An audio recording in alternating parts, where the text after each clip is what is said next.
Hey all, this is Andy, and this is a little segment that I'm going to do called Andy Claps Back. So addressing some of the criticism and a few of the negative comments that I've received. So yeah, I mean, I definitely welcome all comments about me and about my game. I ask you to be kind to the guests who are on my channel, but with me, you can tell me anything.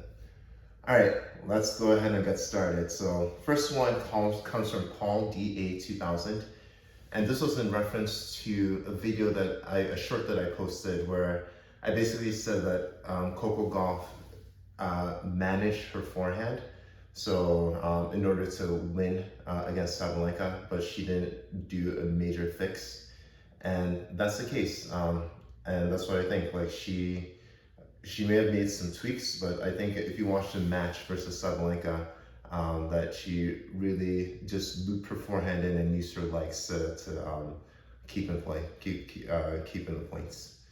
I never said there wasn't anything wrong with her forehand. I mean, she has stuff wrong with it, but she managed it, right? So this is what Paul DA 2000 wrote. I'm sorry, you're absolutely incorrect. Coco is my favorite tennis player, but her forehand was horrible. Every single tennis expert and ex-player and commentator said the same thing. That's why the players are always playing to her forehand. It wasn't until Pierre Riba and Brad Gilberts got hired that she was able to tweak forehand to be much better. That's what good coaches for, to show you things. That's what good coaches for, to show you things you can't see yourself. And she's still getting better. She's just with Brad Gilbert now, but he's probably the one that has helped her the most, and she will keep improving. But to say there's nothing wrong with her forehand is just utterly ridiculous. End quotes. So first of all, I never said that there wasn't anything wrong with her forehand. I think Paul DA 2000 should watch the video. I said that she's learned to manage her forehand, manage her weakness, and I think she will continue to get better. And I think it's a lesson for us as players. And I think if you look at, I mean, let's pick on the big three for right now, right? Djokovic, Federer, Nadal, right? They all have weaknesses, right? But you can't say that because I have a weakness, I'm not gonna go play my best in a tournament. I mean, they've learned to manage what their weaknesses are and really hone in on their strengths. For example, Djokovic's overhead, Rafa when he gets 10 if he drops his forehand short, and Roger with the high backhand, right? So first of all, that's a lesson that you basically play with the game that you have for that day, right? And use your strengths. All right, moving on to the next one. Let me see if I can see this. Oh yeah, this is a good one. All right, so this was in reference to my last video versus the Bear, where he played really well, and I really was trying to be offensive that match, just because I'm not going to lose the same person the same way 2 times in a row, right? Or 3 times in a row. So Capricorn Magic 63 wrote, I've never seen a muscular guy look fluid. I think he was referring to me as a muscular guy. I've never seen a muscular guy look fluid while playing tennis. You can go to clubs and parks up and down the country, or indeed to other countries where you'll see gym guys on the tennis courts, and they almost always look as if they're trying to launch the ball to some undetermined destination. The extensor muscles on their forearms look like high tensile cables, and their quads look like sequoias as they tense up to hammer the ball. They don't seem to understand that being built like a linebacker doesn't always work. As for the sets, the other guy just made him look clumsy. I think he's referring to me looking clumsy. Now, just to let you know, I'm a trainer, and I have sort of my 5 principles in terms of overall strength, physical strength. So number 1 is your strength. Number 2, your endurance. Number 3, your flexibility. Number 4, your balance. And number 5, your explosiveness. And if you watch like people who are really fit, I mean, hopefully you're a fit guy, but guy or girl, but they don't rely on just one thing. So like for me, like that's my entire philosophy, right? To be able to be strong, be fast, be explosive. As a former Boston Marathon runner, to have endurance and to also be flexible. And as you're getting older, as a tennis player, just in general, like addressing all these needs is what's essential. And that's actually the first time I've actually heard anybody call me clumsy, which is so far off. So just for the explanation, these are the 5 sort of principles that I've used in my overall strength training. So number 1, strength, pike push-up.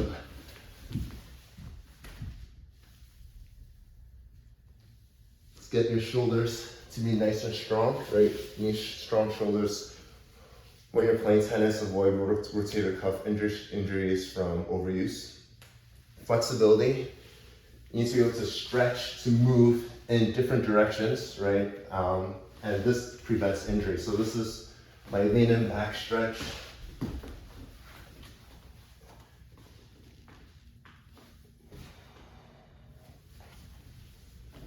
Strength, flexibility, balance. Balance, so if you fall down, you don't hurt yourself, right? So you don't necessarily look clumsy, right? So here is what should I do for balance? Pistol squat, right? So on one foot, you're basically squatting all the way down.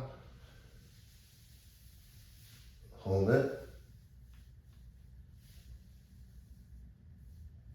And come back up.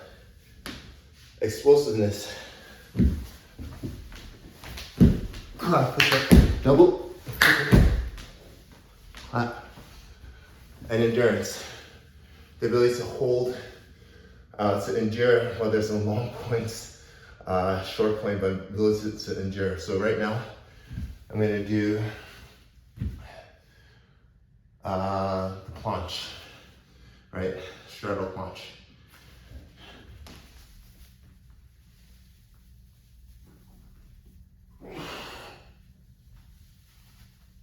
Core strength and endurance. All right, so those are my 5 principles of physical fitness, and hopefully this person doesn't think that I'm a linebacker.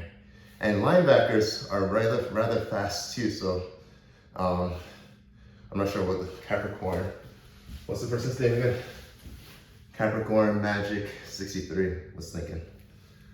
All right, next comments. Should have brought some water. This one's actually a pretty good one, and I think it's rather fair. So GXC9394. So this was in reference to a match that I played with the smooth operator. It was a nighttime match. I played really well in that match. Smooth operator played pretty okay. I think he was a little bit off that day, but everybody has their off days. I think I had maybe 4 off days a week. But yeah, I mean, the comments was, you played well for your level, but it doesn't look like NCRP 4.5 for both. Nonetheless, keep grinding. Right, so if you look at the USTA definition of 4.5, I mean, it's clear to see that I'm at that level, smooth operators at that level, but I think I mentioned this in a separate video. I play 4.0, mainly because that's what's available at my club, and at the 4.0 level, you have a lot of 4.5s playing at that level. And I think that's just how it is in Massachusetts and New England. And so yeah, that's by definition, yes, we are 4.5s. And then number 2, everybody has good days, everybody has bad days. I mean, look at Jess Pagula running through everybody through the WTA finals, right? Running through a competition, and she loses love and 1 to Swiatek.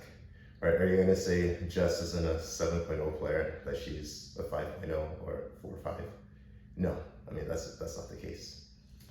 So Fair comments, but I disagree. Last one comes from Manu John 99. This was in reference to the bear video that I just posted, where we played a set versus Muhammad the Bear. So what Manu John 99 writes, lots of things wrong with your attacking style, Andy.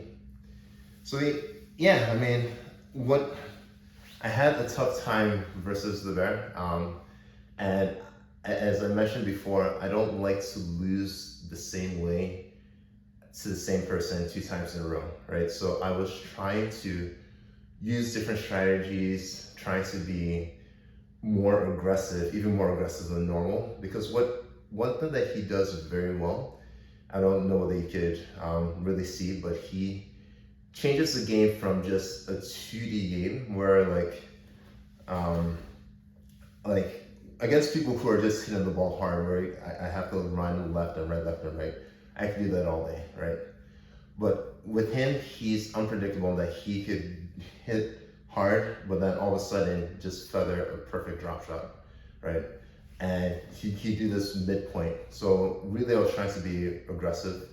And it's a fair comment, yeah, there are many things that I do correctly and I do well, and there are things I have to work on.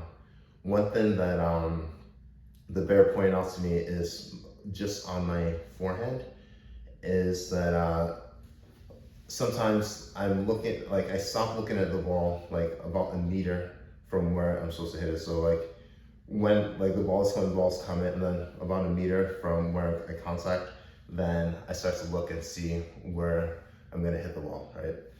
So that's something that since that match I've definitely worked on and is up my game quite a bit. But to say that there are lots of things wrong with your attacking style or your attacking Andy, I think that's a bit extreme. I have a great forehand, a really good down the line backhand when I have it set up. My volleys are pretty solid and I can mix in my serves.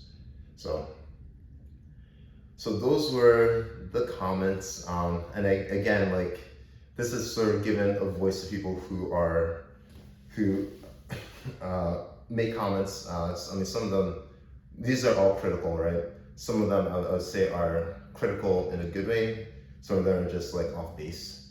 But this is a way for you to get heard, and for me to actually address and clap back at some of those comments. But again, this is Andy. I hope you enjoy this. Play smart and see results.